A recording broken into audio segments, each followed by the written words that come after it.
Siyakwamukela ekhaya lamaphupho. Phuthuma ku-YouTube hlampe nephupho lakho sesiliphendulile. Search sichaza amaphupho ku-YouTube.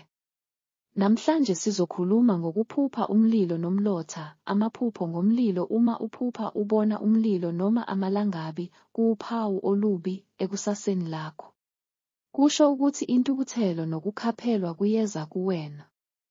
Uyolahlekelwa yizinto ezisemqoka kuwena futhi ubhekane nezikhathi ezikhathazayo. Uma wenza umlilo uba mkhudlwana kusho ukuthi uzolwa nothile omaziyo.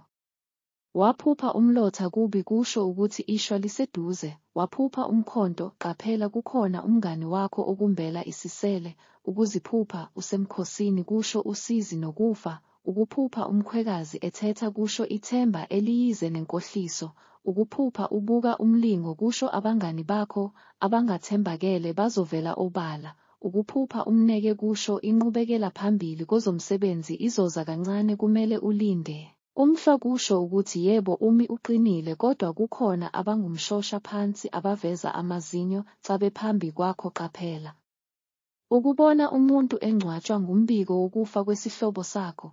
Xa uphupha kugcwatshwa owakini kusho ukuthi isihlobo sakho sizofa. Ukuphupha usiya emngcwabeni wesihlobo sakho lihle lelo phupho lisho ukuthi uyoganwa yisicebi. Ukuphupha umuncwi kusho isikhohliso nesilingo sokona. Unkoka kusho ukungena kwinxushunxushu ezokona umoya wakho.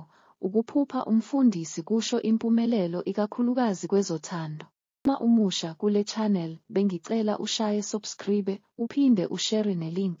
Siyatholakala ku-TikTok sichaza amaphupho. Usibhalele ku-inbox sikunikeze inamba ongabuza kuyo amaphupho njalo ekuseni.